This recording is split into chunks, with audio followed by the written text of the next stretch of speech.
오늘 1절로 거슬러 올라갑니다. 제목은 여호수아에게 이르시되. 여리고 전투에서 대성을 거뒀고요.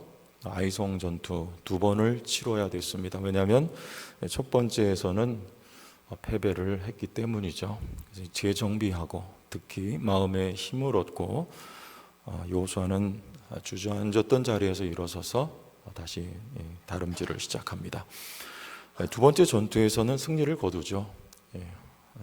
이유가 무엇일까? 첫 번째는 왜 졌으며 두 번째는 왜 이겼을까? 이것을 우리가 알면 우리도 승리할 수 있겠죠. 오늘 제목에서 또 오늘 말씀에서와 같습니다. 여호와께서 여호수아에게 이르시되, 이르시되가 있으면 승리하고 이르시되가 없으면 집니다. 첫 번째 전투에서는 이르시되가 없었습니다. 우리 7장 1절과 2절로 가서 확인을 하고 갑시다. 7장 1절과 2절, 1절과 2절입니다. 이스라엘 자손들이 온전히 바친 물건으로 말미암아 범죄하였으니 이는 유다 지파 세라의 증손 삽디의 손자 갈미의 아들 아간이 온전히 바친 물건을 가졌습니다. 여호와께서 이스라엘 자손들에게 진노하시니라. 여기 말씀이 없죠. 진노가 있습니다. 그런데 여호수아는 어떻게 하나 2절을 읽어봅시다. 시작. 여호수아가 여리고에서 사람을 베델 동쪽 베다웬 곁에 있는 아이로 보내며 그들에게 말하여 이르되 올라가서 그 땅을 정탐하라 하매 그 사람들이 올라가서 아이를 정탐하고 정탐꾼 먼저 보내고 그리고 전쟁을 시작합니다. 여리고 전투에서는요 이르시되가 있었습니다. 하나에서부터 10까지 하나님이 어떻게 싸워야 될지를 다 일러주시고 이스라엘 백성들은 그 말씀 그대로 순종하여서 하나님과 백성이 연합되어서 여리고성을 이깁니다. 그런데 아이성 전투에서는 진노가 있고 이르시되는 없었습니다. 그런데 여호수아는 말씀이 없는데도 불구하고 정탐꾼을 보내고 적진을 향하여 돌격을 하게 되죠. 결과는 참패를 당하게 되는 것입니다. 말씀이 있어야 이르시되가 있어야 없으면 어떻게 해야 됩니까? 물어야죠. 묻지도 않습니다. 여러분 우리 성경에 보면 여부수 족속이 또 여호수아서에 여호수아를 찾아옵니다. 그들이 변장을 하고 마치 먼 곳에서 온 것인 양 이스라엘 백성들의 두려운 소식을 듣고 살아남기 위해서 화친 조약을 맺고자 해요. 맺으면 안 되는 것이죠. 하나님의 말씀은 모두를 다 진멸하라는 것이었기 때문입니다. 그런데 여호수아는 묻지 않아요. 하나님께 여쭈었더라면 하나님이 가르쳐 주셨을 텐데 묻지 않고 덜컥 조약을 맺어버립니다. 잘못된 것이고 결과적으로는 큰 손해를 갖게 되는 거죠. 묻지 않습니다. 성경에 엘리멜렉이라고 하는 사람이 룻기에 보면 나와요. 베들레헴에 큰 흉년이 오게 되죠. 그때 하나님께 묻지 않아요. 그냥 모압으로 내려갑니다. 그리고 두 아들 잃고 자신의 목숨도 잃고 그런 손해를 가지고 부인과 룻만 다시 베들레헴으로 올라오게 되죠. 왜 묻지 않을까요? 말씀이 있어야 하루를 시작하기 전에 여러분 이르시되가 있어야 되고 한 해를 계획하기 전에 이르시되가 있어야 되고 여러분의 인생길에 말씀이 동반되어야 우리가 영적인 전투에서 승리를 할 수 있는데 말씀이 없을 때는 기도하고 여쭈어야 되죠. 아브라함이 처음 출발할 때는 말씀과 함께 시작했습니다. 본토 친척 아비 집을 떠나서 내가 너에게 지시할 땅으로 가라. 말씀이 임하죠. 그리고 가나안 땅으로 갑니다. 점점 남방으로 밀려났어요. 그리고 흉년을 만나게 되죠. 그때는 왜 하나님의 말씀이 없을까? 그러면 애굽으로 가야 할까요? 말아야 할까요? 물어봐야죠. 근데 아브라함은요 묻지 않고 가요. 그냥 덜컥 내려갑니다. 결과는요 하나님이 지켜주시고 잃어버렸던 것을 회복하게 하시지만 창피를 당하고 오는 거예요. 참 부끄럽게 자기가 속인 것을 그대로 다 폭로된 채 다시 가나안 땅으로 원점으로 돌아와야 되는 아브라함, 묻지 않은 결과입니다. 대답이 없으면 어떻게 해야 됩니까? 물어도 대답이 없다. 그러면 기다려야 돼요. 그 자리에서 하나님의 말씀이 임할 때까지 기다리고 또 기다려야죠. 여러분, 인생에 답이 주어지지 않고 길이 열리지 않을 때 하나님께 우리는 물어야 돼요. 근데 대답이 없다? 그러면 거기서 기다려야 됩니다. 언제 이 고난이, 언제 이 고통이 그쳐질 것인가? 우리는 모릅니다. 기다려야 되는 거. 그래서 성령의 열매는 있는 것이죠. 기다려야 됩니다. 하나님이 문을 열어주실 때까지. 여러분, 그러면 하나님의 말씀이 우리에게 임한다는 건 뭘 의미할까요? 우리가 날마다 하나님 말씀과 함께 열기를 원해요. 그리고 우리가 큐티를 합니다. 말씀 새벽 예배를 드립니다.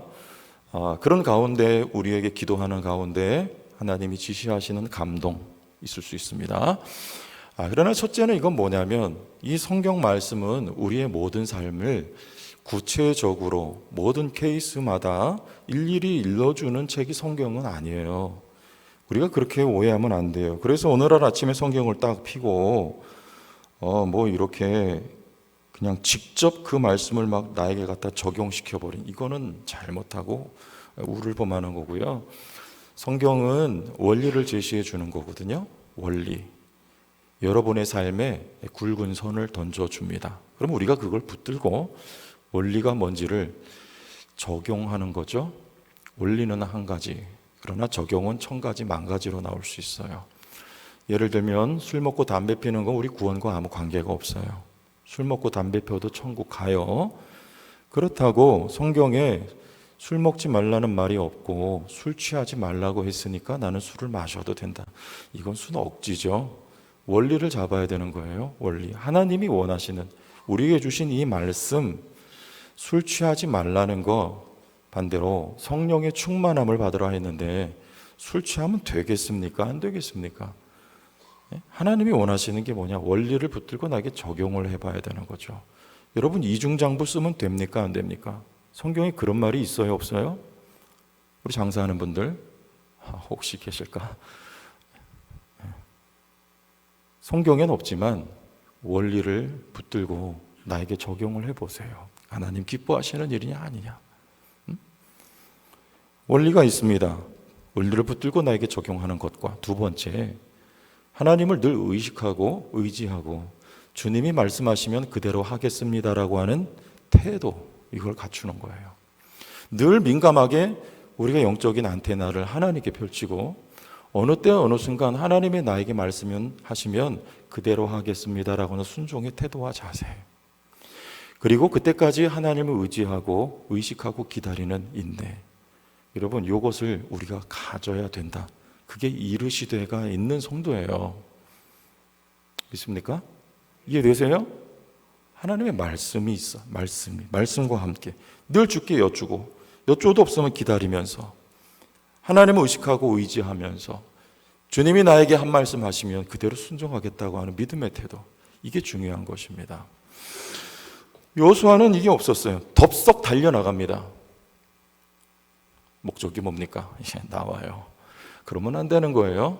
말씀과 이르시되가 있고 우리가 가야 되고, 교회는 말씀의 원리가 살아있고 그대로 나가야 교회가 승리하는 거예요. 이르시되가 있어야 돼요. 자, 그러면 왜 여기서는 여리고 전투에서는 하나님이 그처럼 말씀하셨는데 아이성 전투에서는 왜 하나님이 말씀하시지 않았느냐? 우리가 7장 1절에서 읽었습니다. 누구 때문입니까? 아간 때문이에요. 여호수아나 이스라엘 백성들은 이것이 심각한 것인 줄 몰랐습니다. 그러나 하나님이 보실 때는요, 아간이 하나님께 온전히 바쳐야 돼요. 왜 온전히 바치냐? 첫 번째 전쟁이에요. 이건 첫물이에요. 네? 여러분, 첫 것이에요. 첫 것은 성경에 하나님께 드려야 되는 거죠. 이 전쟁은 하나님이 수행하신 전쟁이니 전리품을 첫 것이니까 온전히 하나님께 바치고 손대지 말아라는 것이죠. 이게 하나님의 말씀이냐? 이 말씀을 어긴 사람이 아간이었어요.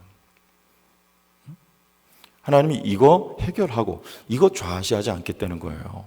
이게 해결이 안 되면 안 된다, 못 나간다, 아이성 전투 가면 안 된다, 가면 진다. 여러분, 우리에게 아간이 해결돼야 됩니다. 전진할 수 없어요. 네? 우리 안에 있는 아간, 이게 뭐예요? 여러분, 그거 하나 훔친 게 그렇게 큰 잘못입니까? 이렇게 물어보면 그게 선악과 먹은 거예요. 선악과 하나 따먹은 게 그렇게 죽을 일입니까? 선악과 하나의 가치가 아니고요. 여기 신할산 외투 한 벌과 은과 금을 감췄어요. 하나님이 그거 아까워서가 아니에요. 아간이 발각되었을 때 그 그대로 토해 놓습니다. 그런데 하나님은요, 아간과 그 훔친 재물과 함께 돌무더기가 되게 만들어요. 하나님한테는 그거 자체가 문제가 아니에요. 모든 게 다 하나님 거예요. 즉, 문제는 불순종했다는 거예요. 선악과는 불순종했다는 거예요. 똑같은 거예요. 불순종이 왜 문제냐? 여러분, 순종은 하나 되게 합니다. 불순종은 관계를 산산조각 내는 거예요. 순종은 하나님과 하나님 백성이 하나가 되게 하는 거예요. 순종은 교회가 하나 되게 하는 원리예요. 교회 가운데 하나님의 말씀의 원리가 선포되고 그 말씀의 원리를 따라 순종하면 교회가 하나 되는 것입니다. 불순종하면요, 산산조각 나는 거예요. 아담이 불순종할 때 관계가 깨지는 거예요. 온통 산산조각 나는 거예요. 하나님의 피조 세계가. 불순종은 그런 거예요. 아간의 범죄, 이스라엘 백성과 왜? 공동체이기 때문입니다. 연결되어 있기 때문입니다. 이것을 하나님 나라라고 하는 거예요. 하나님 나라는요, 하나님과 자기 백성, 국민, 영토, 주권, 순서 바꿔도 괜찮아요. 주권은 하나님이요, 백성은 이스라엘 백성이요, 영토는 가나안 땅이에요. 하나님의 목적은 에덴에서 무너져 내린 하나님의 나라를 다시 세워오는 것, 이것이 하나님의 목적이니까요. 백성과 하나님은 마치 찰떡궁합처럼, 백성이 없는 하나님은 홀로 가지 않아요. 하나님은 전진하지 않습니다. 하나님은 백성과 함께 가셔야 돼요. 그래야 하나님의 나라가 세워집니다.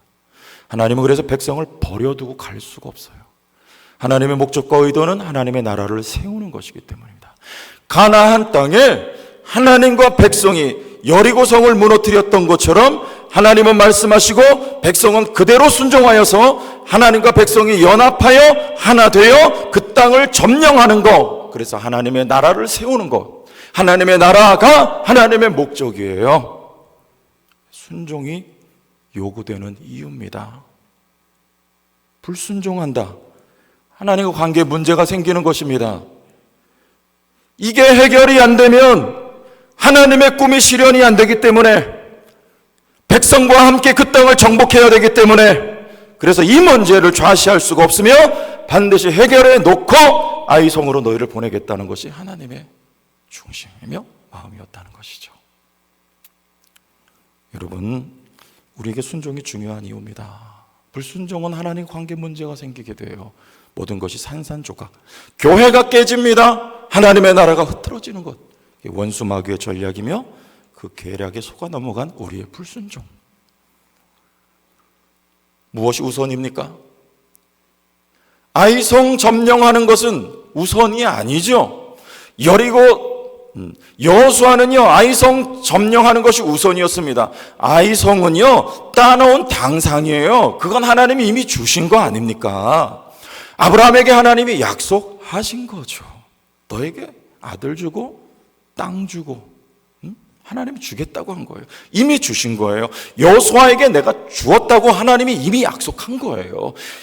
여리고성 하나님이 주신 거 점령한 거고요. 아이성 이미 주신 거예요, 그거. 근데 중요한 게 뭐냐? 순종이에요, 순종. 여러분, 뭘 지금 보고 계세요? 뭘 원하고 계세요? 하나님이 우리에게 이미 다 주신 거예요, 여러분. 그러나 순종이 중요한 거예요. 순종해야 하나님의 뜻이 이루어지기 때문입니다. 하나님의 나라가 세워져 가기 때문에. 순종이 중요하기 때문에 그 나라를 이 땅에 도래하게 하기 위해서 그리스도가 오셔서 무엇 하셨습니까? 순종하신 거죠. 그럼 왜 순종하지 않았냐? 왜 안 했을까요?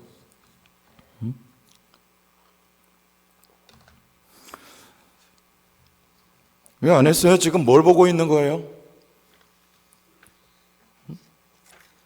여러분, 아이성이, 가나안 땅이 그저 뭘로 보이는 거예요?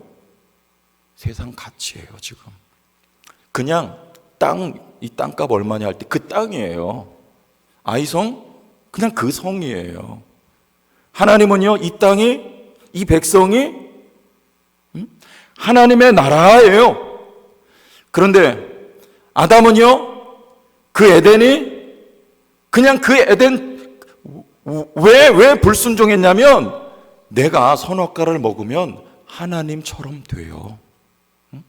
여기에요. 하나님은 왕이에요. 하나님은 온 땅, 온 세계, 에덴 동산 하나님이 다스리고 계신 거예요. 아담도 그 자리에 올라가고 싶었던 거죠. 그게 누구 소유? 내 소유. 하나님처럼 돼요. 내가 그렇게 다스려보고 내가 왕이 되어서, 이거 가짜 왕이죠. 그냥 그 땅 같이 네 개의 강의 근원이 되어 강으로 흩어져 흐르는, 그리고 모든 과실이 있고 모든 좋은 것이 다 있는 그 세상적인 가치. 여러분, 이게 성경으로 증명이 돼야죠. 원수마귀가 예수님을 시험할 때 뭐라고 말했습니까? 세상 만국 영광을 보여주면서 이거 내 거니까 나한테 절하면 너에게 주겠다. 그냥 세상 만국 영광, 그 땅 가치예요. 아간은요, 그냥 신할산 외토와 은과 금, 이 가치예요. 여러분, 이게 목적이에요. 여호수아는요, 순간 이스라엘의 지도자들은요, 그 아이성 그 자체가 갇힌 거예요. 여러분, 여기서 엇나가는 거예요. 하나님은 그게 다 하나님 나라의 가치입니다. 이 백성이 하나님 나라며 그 땅이 하나님 나라예요. 여러분, 보는 게 뭡니까? 여러분, 가정이 뭐예요? 여기서부터 우리 불순종하기 시작한, 이거 따라가는 거예요. 우리 정욕 따라가는 거예요. 돈 따라가는 거예요. 명예, 지위 따라가는 거예요. 그게 다 뭐예요? 여러분, 자녀가 뭐예요? 여러분, 가정이 하나님 나라가 맞습니까? 왜 우리가 가정을 세워가야 돼요? 왜 여러분, 가장들은 돈을 벌어서 가정을 세워가야 돼요? 그냥 그 돈 가치입니까? 아니요. 하나님 나라의 가치와 여러분 사상과 세계관을 가지고 계시냐, 그 말입니다. 여러분, 그런 쉬운 예를 한번 들어볼게요. 우리 믿는 사람은 믿는 사람과 결혼을 해야 되는 거 하나님 말씀입니다. 근데 왜 잘 안 해요? 가르쳐도 잘 안 해요. 왜 안 해요? 여러분, 가정이 뭐예요? 말씀드렸죠. 가정이 하나님 나라가 맞아요? 맞습니까? 그냥 배우자가 그냥 그 사람이요, 내 마음에 좋고 보기에 좋고 보암직도 하고 먹음직도 한, 여러분, 그냥 그겁니까? 아니죠. 가정을 이룬다는 건, 가정은 교회요. 가정은 하나님이 그 가정의 주권자요. 우리는 그의 백성이에요. 자녀를 낳는다는 건 그런 의미가 있는 거예요. 근데 안 믿는 사람하고 결혼하면 됩니까, 이게? 왜 안 해요? 하나님 나라로 보여지지 않는 거예요. 예외가 있습니다. 결과가 좋은 경우들이 있어요. 우리 교회도 있잖아요. 근데 그건 예외죠. 원칙은 믿는 사람하고 결혼하는 거, 이게 하나님의 말씀입니다. 우리는 예외를 추구하는 사람이 아니고 원칙을 따르는 사람들이에요. 그리스도인들은요. 왜 안 해요? 하나님 나라예요, 이게? 여러분, 왜 우리가 믿는 사람들이 왜 하나님이 원하는 일들을 안 합니까? 사업을 하는 분들은 말씀드렸잖아요. 왜 원칙대로 안 합니까? 왜 변칙을 씁니까? 그리스도인들이 왜 세상 사람들이 볼 때 지탄받을 일을 합니까? 모든 것이 하나님의 나라를 이루는 일이라고 우리가 여겨집니까? 아니면 단지 그거 자체입니까? 가치예요? 돈 버는 게 목적입니까? 그냥 불순종하는 거예요. 중요한 건 불순종하면 앞으로 전진이 안 됩니다. 하나님 말씀이 멈춰요. 아간이 해결돼야 돼요. 그럼 불순종이 해결돼야 돼요. 이 문제가 켜켜이 쌓여진 문제가 해결이 돼야 돼요. 회개가 돼야 돼요. 그리고 거기 하나님이 다시 일하시기 시작합니다. 아간이 죽어야 돼요. 돌무더기가 돼야 돼요. 그리고 나서 여호와의 말씀이 여호수아에게 이르시되가 등장하는 거예요.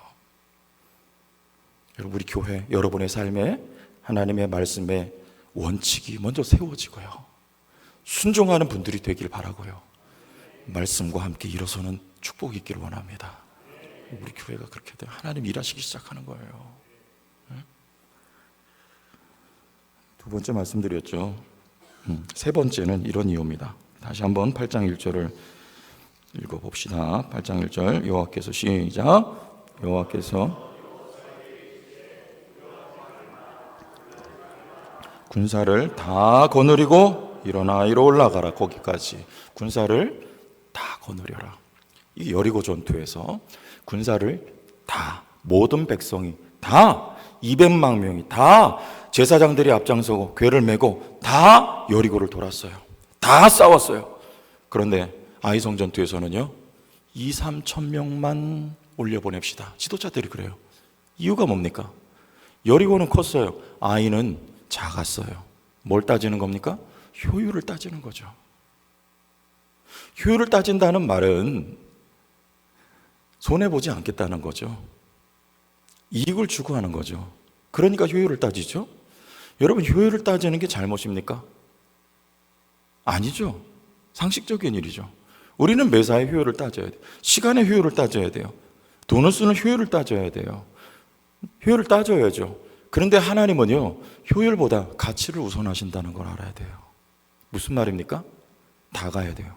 즉, 하나님의 나라는 공동체입니다. 다, 하나님은 모두가 다 연결되어 있고, 그게 교회예요. 에베소서 말씀에. 모두가 다 연결되어 있습니다. 다 하나로서, 다 하나님의 일에 참여를 하는 거, 이게 하나님의 가치예요. 그러면 손해볼 수 있어요. 왜? 비효율적이죠. 2-3천 명만 가도 충분히 승산이 있는데 왜 다 올라가야 되느냐? 이게 똑똑하다는 사람들 말이죠. 그러나 똑똑한 게 여러분을 승리하게 만들지 않고 하나님의 말씀의 원리와 하나님의 의도를 파악하고 순종하는 것이 능력이 됩니다. 효율보다 중요한 건 가치입니다. 믿습니까? 제가 이찬수 목사 자꾸만 얘기하지 않을 수 없고 너무 훌륭해요. 분당 우리 교회. 보통 교인이 2만 명, 3만 명 되면요, 무슨 생각 드는 줄 알아요? 인간의 욕심은 한도 끝도 없습니다. 더를 생각해요. 더. 3만 명? 그러면 4만 명, 5만 명. 어떤 교회는 10만 명이라는데 10만 명. 여의도에 있는 어떤 교회는 50만 명이라는데 우리는 언제 될까? 이렇게 가는 게 인간의 욕심이며 더러운 정욕이에요. 또 수도권에 있는 어떤 교회에 제가 목사님 말씀을 드렸습니다. 아주 훌륭한 목사님이에요. 근데 이분이 그 교회가 아마 한 2,000명, 3,000명 되지 않을까 싶은데 가까운 인근에 있는 10,000명 단위 교회 목사님한테 고민을 털어놨어요. 무슨 말이냐? 우리 교회가 2,000명까지는 성장을 했는데 더 이상 성장을 안 하고 있네요. 이거 참 고민입니다. 여러분, 이게 대형교회, 2,000명만 돼도 대형교회, 이게 대형교회 목회자들이 일반적인 마음이에요. 우리 교회 이런 예는 우리 한국 교회 역사상 지금 처음이에요. 교회를 29개로 쪼개 나누고 뿐만 아니라 제가 요즘 보니까 꿈 넘어 꿈 프로젝트라는 걸 해요. 꿈 넘어 꿈 프로젝트. 그게 뭔고 하니 지금 이찬수 목사님 그 교회가요 29개로 나누고 정신이 없어요. 왜? 교회 일꾼들이 다 흩어져 나갔잖아요. 그러니까 이게 막 공황 상태가 오는 거예요. 교회가. 목사님 굉장히 근심 고민 많이 하고요. 제가 아는 목사님한테도 전화해가지고 우리 가정교회 잘하는 목사님한테 좀 배우려고 한번 만나자 이제 이렇게 막 그런 어떤 상태에 있는데 또 이런 일을 하는 거예요. 여러분, 이게 효율입니까? 무슨 일이냐? 지금 50명에서 100명 단위 되는 교회들, 약간 성장할 수 있는 가능성 있는 교회들을 선택을 여러 교회를 해가지고 4억씩 지원을 해요. 4억씩